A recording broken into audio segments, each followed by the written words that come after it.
Hey guys, this is Marcus and Leo from Big Time Super Friends. And this is our review of Logan.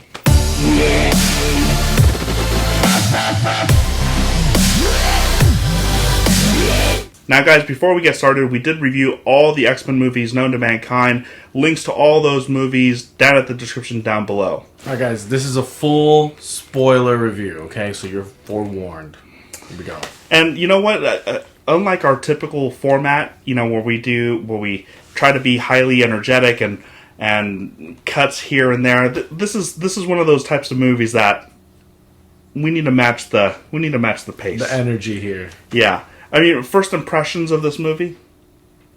I mean, It's a really good story. It's a really good story. I love it. It has a great tone. The pace is really good.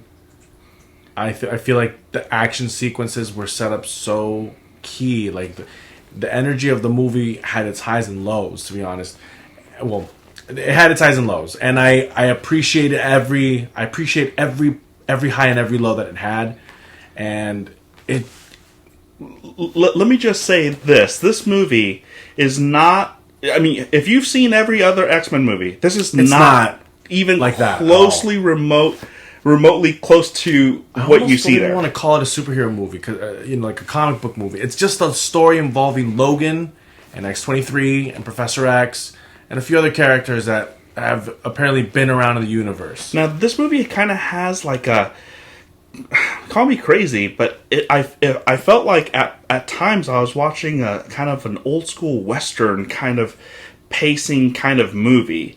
I think that this movie is more kind of like a closing story of Patrick Stewart and Hugh Jackman. I agree. And because they essentially start the universe together, right? Logan That's crazy. is cage fighting, and Professor X calls him, and then he eventually ends up in the mansion with Rogue. So that was like 17 years ago. Yeah. That's great. If you really think about it, these guys have been in so many movies together, worked throughout throughout the years together.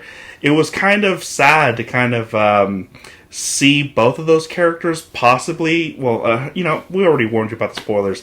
They're both not returning. Let's just start it off by the opening scene. Logan is clearly... He looks old. I mean, he's scarred up. He's not healing. And he's working as a limo driver. Which is weird, to think that everything he's done, and he ends up just, almost being like an Uber driver. He's got this huge limo, and he just picks up random people and takes them to the destinations. He doesn't say a word. He just does his job, and he... In combination with this, he's using this money to treat Professor X. Yeah, so before we even go any further, just so you guys know, there is no end credit scene. So, don't stay. We ended up staying and there was nothing. And, before we even get started, they treated the fans a little bit in the... before the movie started, they gave you a Deadpool... teaser kind of short little film. Awesome. It was awesome. Really, really good. It just I think I'm not gonna spoil what that teaser is. Enjoy that. But it's really funny. Deadpool just is hilarious. Now, going back to the Logan being a fucking limo driver, yeah, he's working as a limo driver, saving up money, and I was taken back when I saw that. I was like, this is not an X-Men movie. I mean, a typical X-Men movie. Just from the beginning, really, you get the tone of the movie. It's serious. The colors are a little bit more drier. There's no... The energy is just very low when the movie starts, and you don't know what's going on, where the context... They tell you it's 2029, and there's been some sort of a change where mutants have sort of been controlled, if you will. The outbreak of mutants, and so it's a very different world. And what's kind of weird is Leo is right when he says that the opening kind of scene does set the tone up. You get to see what Logan has been doing, what he is doing. The pace of the movie you get a good indication there, and you also get a good indication of the violence to come because the opening scene is, Logan's a drunk old battered man. I mean, it's kind of weird to kind of think of him like that, but he is that in this movie. And there was a couple guys that were trying to jack his. They wanted to take his wheels. They wanted to take his wheels from his car. He's sleeping inside. I mean, limbs are literally flying in this movie. I mean, Jackman is knifing skull effing mother effers. It's pretty intense because we're used to like the camera not showing you everything. Yeah, and we've been told that this is the most gruesome, most accurate Wolverine in any of the movies, and it doesn't disappoint, guys. It really doesn't. This truly was. I had some moments where I was like, ooh, like crap, definitely. they're actually showing that. Yeah. Let's just talk about what we thought about the story in general, okay? Now, this story goes, it's in the future, right? And it's a very depressing... you don't want to be a mutant. Yeah, you don't want to be a mutant at this time. And mutants are kind of like, from how this story is being portrayed, they're kind of like non-existent. There's pretty like much no mutants whatsoever. Or at least you don't want to show your powers, because... It seems like there might be like a list of most dangerous mutants, and Xavier is at the top of the list. Big surprise.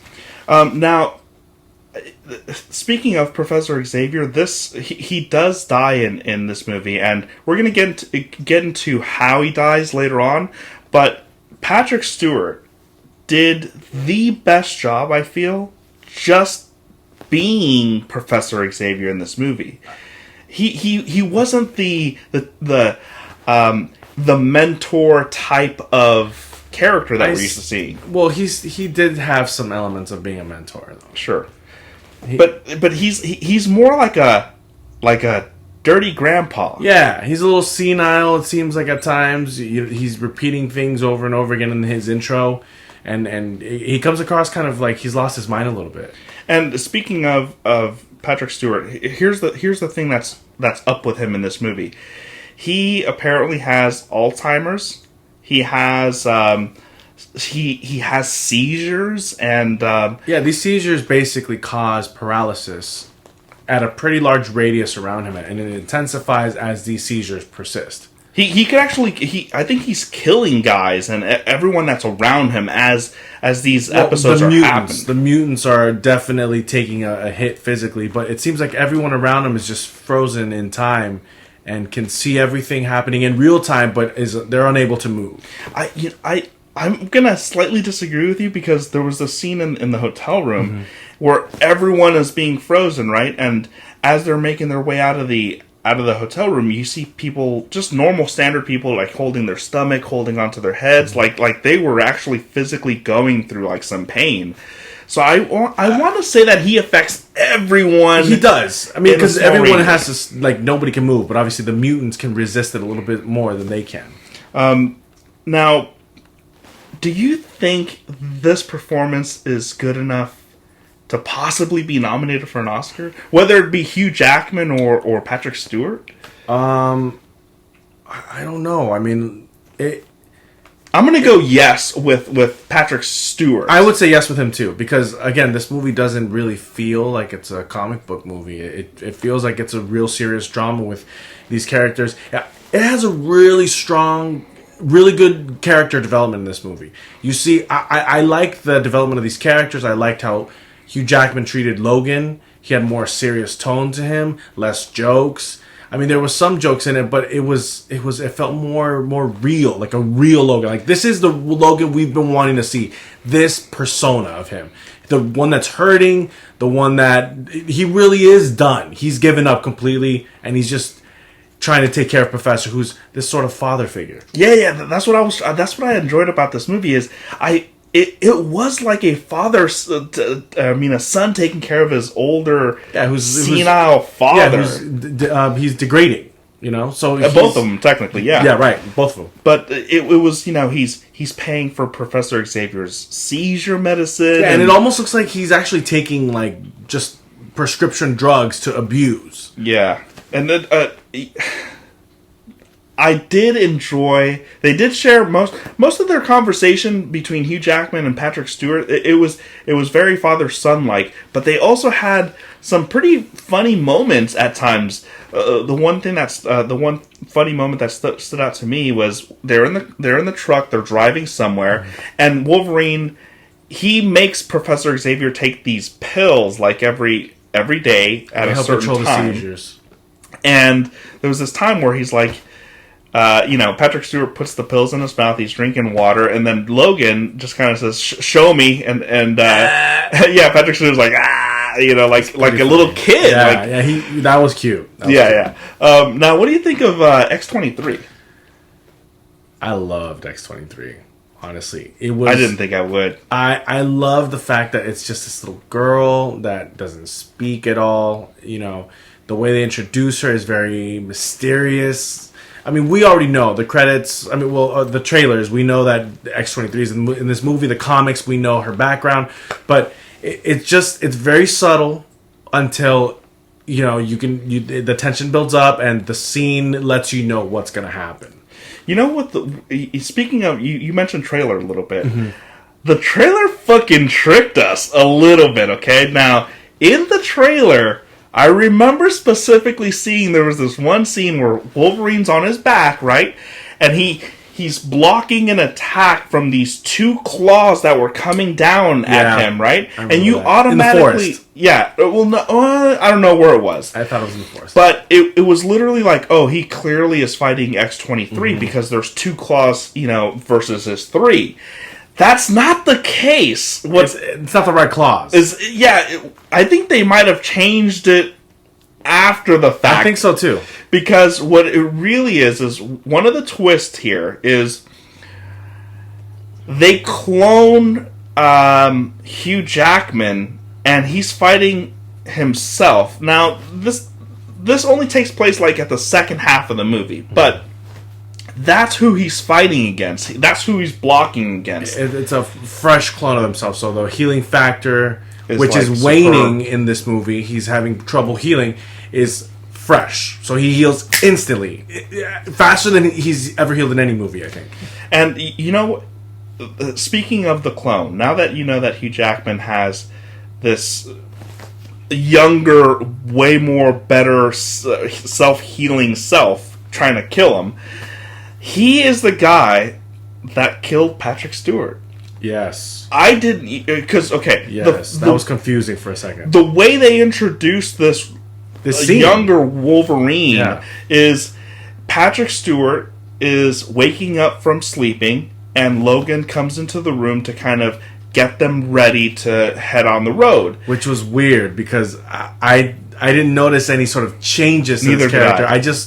Logan's waking him up. Yeah, it's just Logan's there. It's just, but now thinking about it, his face was kind of in the shadowy kind of area, which kind of made it difficult even to pinpoint. You couldn't see his hair. And you don't see it coming, but it kind of happened in the saddest way, because the story is alluding to the fact that Professor Xavier, Charles Xavier, is the guy that killed the X-Men. That's what I felt like they were trying to tell me. It's not clear.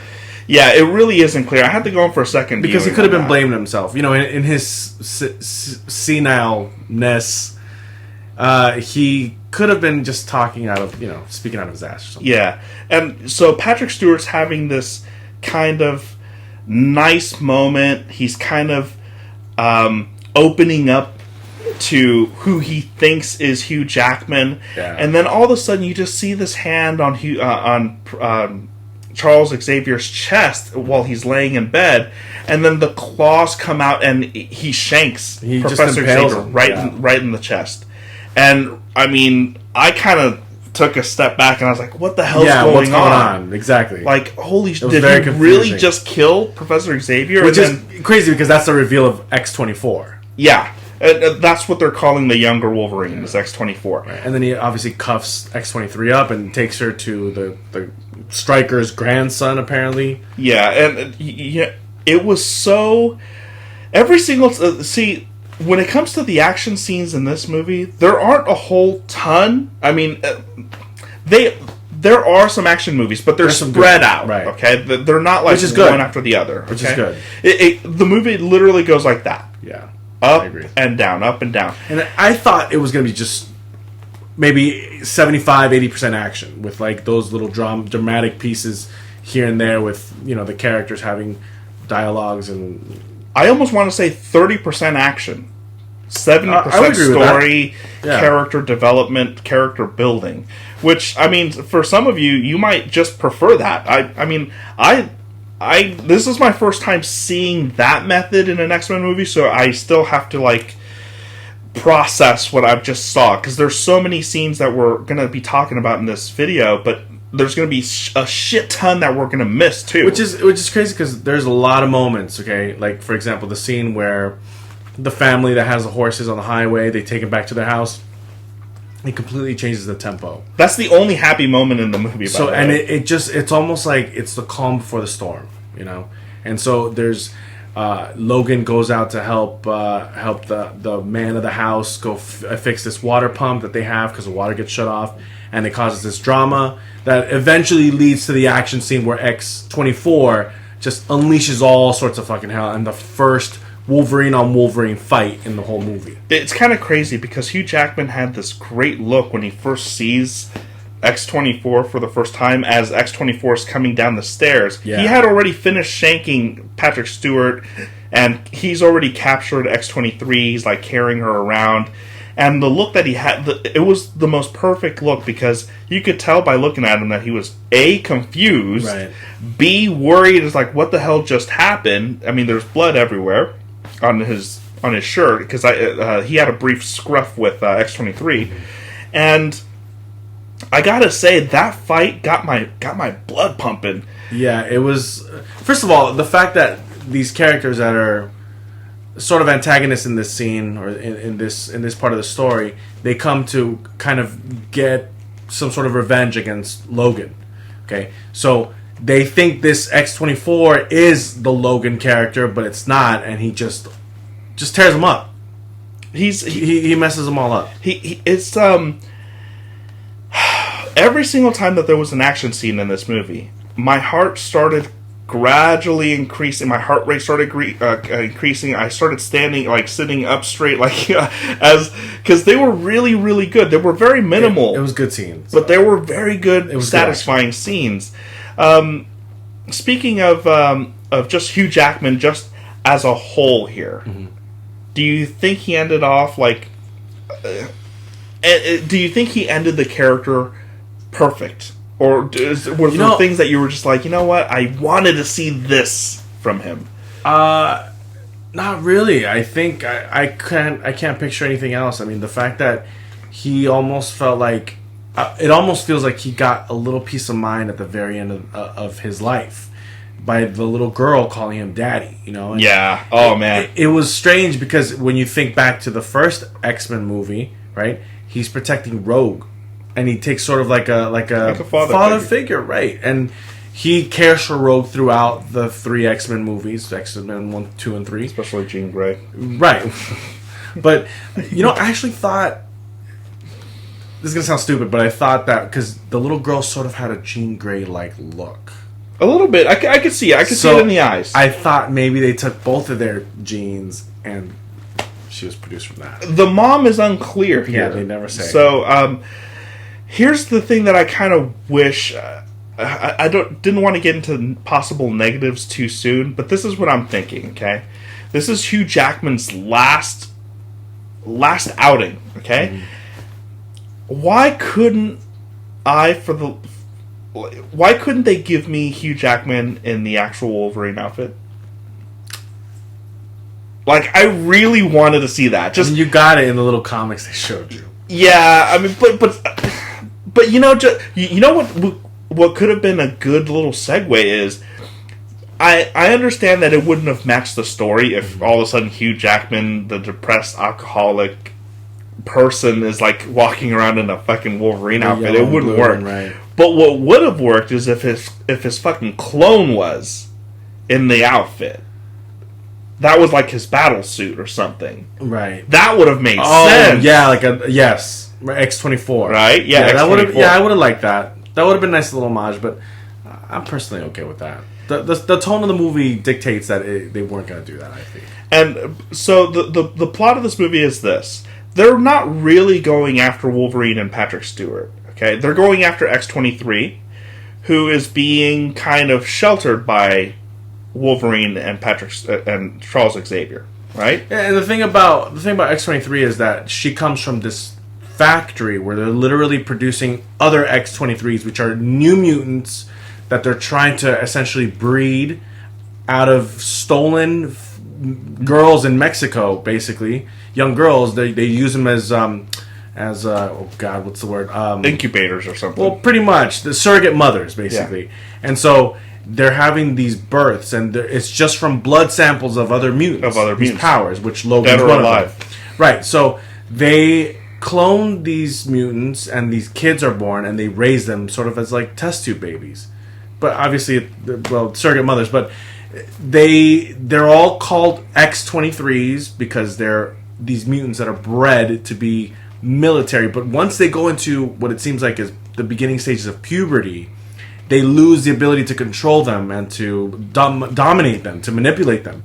And so they've sort of abandoned this project in favor of the X-24 project, which is to create a straight-up clone of Logan.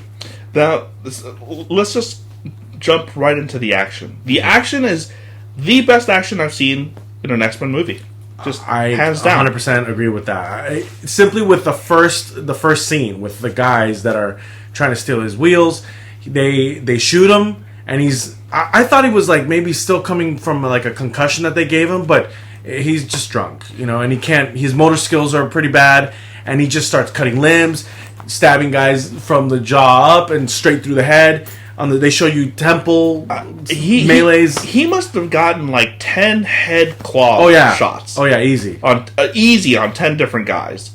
And the one scenes, the couple scenes that were really, really good, and just visually, from a visual standpoint, an action standpoint, and a sound design standpoint, is every single time Professor Xavier's having these episodes. Oh yeah, I get reminded of the hotel room, where Wolverine is pretty much clawing his way to the goddamn room. I mean, the sound design in that scene alone, I mean, it's pretty good. I was tensing up. I was tensing up until that final moment. It helps set up the fact that it's very difficult to get to Charles at this point, because these waves that are apparently emitting from him are paralyzing everyone, and Logan's probably one of the only ones that can resist that. Now, now we talked about the action. The action's, I would say, 10 out of 10. Yeah, okay, agreed. As far as like the brutality, the choreography, the whole nine.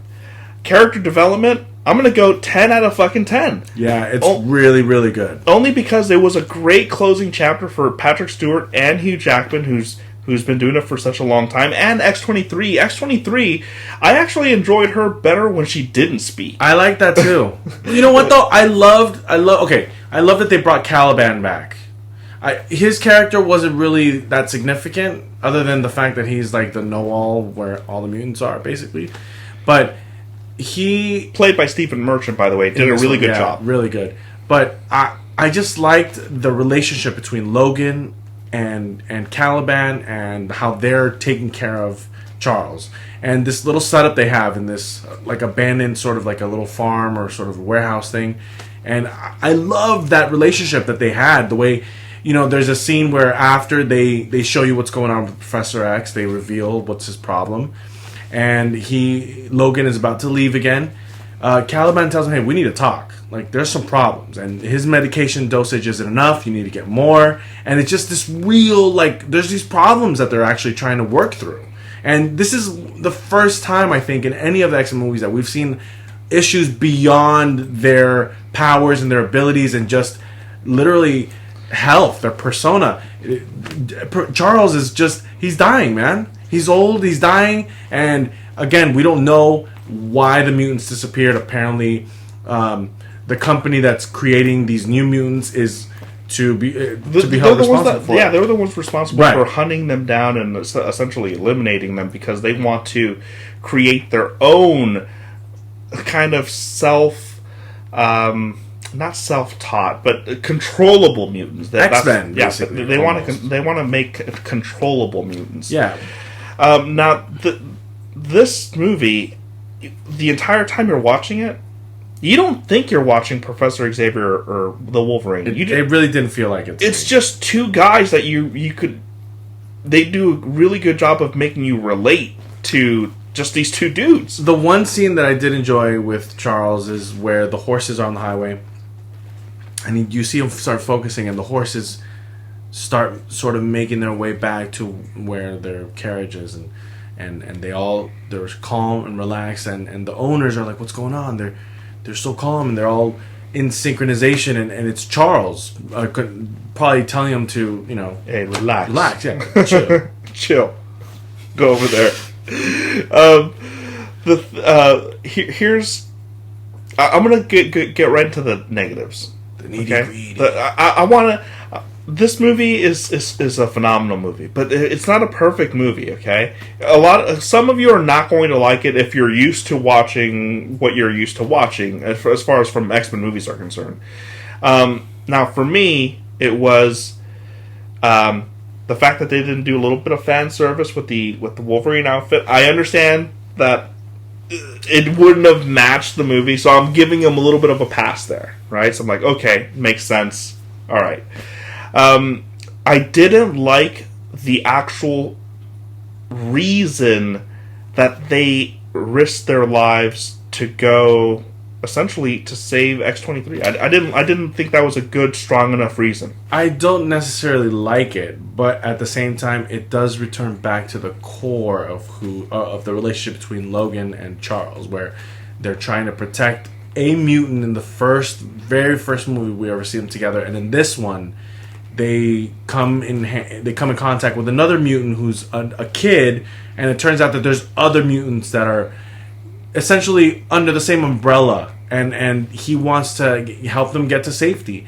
No longer obviously mentoring, but just let's protect them, let's get her to safety, and he sort of carries on that wish to protect her, to get her to safety. Because the thing is that they have this comic, right, that they show you that Logan goes to this bar and he reads and he realizes they got the information that they're giving him, the location, the money, the idea that this place called Eden, where mutants are safe, from a comic book, an X-Men comic. And Charles sort of like reconfirms, yeah, it's a comic, but it keeps her alive. It helps her feel safe, and we need to get her to that safety. Now, here's the other thing. I understand that Wolverine is not healing properly. Mm-hmm. I didn't buy the reason why he's not healing properly. I didn't like it either. It was like a cop-out. It really is like, because of the adamantium that's inside of him is essentially affecting him. And I'm just like, no. Like, you'd have to come up with something better than that. It kind of reminds me of Iron Man 2, where Tony is being poisoned by the arc reactor in his chest, yes, which is keeping him alive. That felt like a cop-out, because they avoided the whole alcoholic storyline. They give you little glimpses here and there, but in this movie, the fact that the adamantium is essentially his downfall, it feels like a cop-out. So, with all that said, just you're wrapping everything from the good, the bad. What's your rating? Before we finish with the rating, the other thing that I sort of like, I didn't feel really good about at the end was the way the movie ends. Oh, I didn't either. I agree with you, 100%. I know that it didn't need to continue. The movie is called Logan. His life has ended, therefore the movie ends. But the whole mission that led him to his death, they just sort of like say, fuck it. Like, he's dead. You don't get to see that part of that story anymore. So I felt sort of like bittersweet. Yeah. I wanted to see a little bit. Maybe I wanted to see them get to this location. Like, it could have followed them getting there. Yeah. Showing all these mutants, and it could have ended with like an aerial shot of like a mutant camp, a new one. Show you a new leader, reveal a new X-Men. It felt too open-ended for me. Yeah. Where the fuck's Magneto at? Well, that kid had magnetic power. I mean, he was controlling that car. But where the fuck is Magneto? Yeah, well, he's probably dead. Well, most likely, yeah. I know that you teared up on one scene. Okay. I teared up on a different scene. First of all, I love the relationship between Logan and X-23. Okay? I didn't really touch on that. We didn't touch on that, but when they go to the gas station and she's gonna kill the clerk, and Logan stops her like, no, let's go, you know, and it's such like, I'm sorry, my kid is crazy, I'm barely controlling her, but that whole dynamic between them where I don't know that she ever realized that that's her dad. But she did, because she called him dad at the end. But that's the thing, like, how does she know that's her dad? Well, because she has the files. Well, the claws, yeah. No. The files inside of her backpack. Oh, that's and the right. files said James him. Right. And the nurse probably told her. Because they call him Logan, right? So, and I cried because he dies, and on his death scene, on his last few breaths, he says, so this is what it's like. You know, you're talking Wolverine. Yeah, when he's dying, and because she's calling him Daddy, she's crying, you know, Daddy, Daddy, and it's like he maybe finally got some peace of mind. Yeah, in his whole fucking life, his dying moment is when he finally gets some peace. See, I took it slightly different. I took it as he's saying, so this is how it feels like, meaning death. This is how death feels like. That too. I didn't take it as like the sentimental, like because he's had lovers and loves throughout his entire life, but never death. So I felt, okay, that's what he means. This is what this is feels the love like. of a child. So that's where I would think it falls. But that valid too. I agree with that. All right, so all that. Name your best positive, your best negative, and your rating. I think for me the biggest high is the final scene where they kill X-24. My least favorite scene was literally the last scene, the way it just ends and they walk off and then it's over. So I'm gonna give it an A. I'm gonna. My favorite scene is Wolverine, and there's not a specific scene, but I just really love the relationship and the dynamic that he had with Patrick Stewart throughout the entire goddamn movie. So every single time they were interacting, I was fully engaged. I loved every bit of it. The negative was, I didn't buy what was stopping Wolverine from healing. Mm-hmm. About the outfit, which I could easily forget about. So my rating altogether, I want to give it an A. And you know what? Getting out of the theater, I told myself that's an A straight out, but I have to go with a B+. With a B+. It does lie right around there because I'm giving it an A because I enjoyed the character development. I enjoyed the drama of it, the setting, the color tone, everything about it in that sense. But it does feel like there's just something that kept it from missing. Being there's something. A perfect movie. So I'm going to give it an A because I enjoyed it. But another possible negative for me is that it was 2.5 hours long.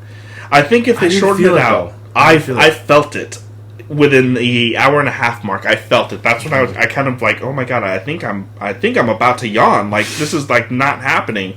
I didn't, but if it was like 20 minutes shorter, I think I would have helped out that much more. It did have lulls in the movie. So. Yeah. So with all that said, guys, if you like this content, please like, share, and subscribe. We will be back to review. I can't believe it, but original Power Rangers, some more Ghost in the Shell, Moonlight, Manchester by the Sea,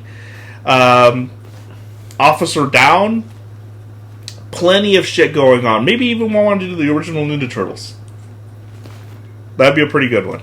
Anyways, like, share, subscribe, and we will see you next time. Later. See you guys. Yeah.